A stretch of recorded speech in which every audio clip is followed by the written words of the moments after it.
വനിതാ സ്ഥാനാർത്ഥിയുടെ ഭാവിയിൽ നടക്കാനിരിക്കുന്ന വിവാഹവും തിരഞ്ഞെടുപ്പിൽ പ്രചാരണ വിഷയമായാലോ?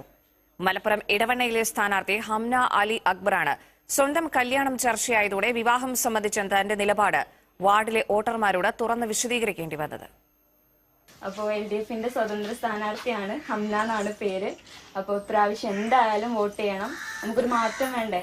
നിലവിൽ വിദ്യാർത്ഥിയായ ഹംന അലി അക്ബർ വിവാഹിതയായി ഭർത്തൃവീട്ടിലേക്ക് പോകുന്നതോടെ വാർഡ് അനാഥമാകുമെന്ന് സമൂഹ മാധ്യമങ്ങളിലൂടെ പ്രചാരണം വന്നതോടെയാണ് കല്യാണക്കാര്യം വോട്ടുകാര്യമായത്. ഇത്ത ജയിച്ചു കഴിഞ്ഞാൽ ഇത്തയുടെ വിവാഹം കഴിഞ്ഞു പോകും, അപ്പോൾ നമ്മുടെ വാർഡ് അനാഥമാകും. അതുകൊണ്ട് ഇത്തയ്ക്ക് വോട്ട് ചെയ്യരുതെന്നാണ് പറയുന്നത്. എന്താണ് ഇത്തയ്ക്ക് ഇതിൽ പറയാനുള്ളത്? മമ്പാട് MS കോളേജിലെ 3ാം വർഷ ചരിത്ര വിദ്യാർത്ഥിയായ ഹംന LDF സ്ഥാനാർത്ഥിയായതിനു പിന്നാലെ പ്രചാരണവും കൊടുത്തുവെന്നാണ് ആരോപണം.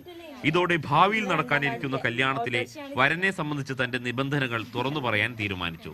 വിവാഹം കഴിഞ്ഞു പോയാൽ അത് വാർഡ് അനാഥമാകുന്നതിന് കാരണമാകും എന്നുള്ള തരത്തിലുള്ള ക്വസ്റ്റ്യൻസ്. അപ്പോൾ അതിനോട് എനിക്ക് പറയാനുള്ളത്, തീർച്ചയായിട്ടും ഞാൻ പൊതുരംഗത്ത് പ്രവർത്തിക്കുന്ന ഒരാളാണ്.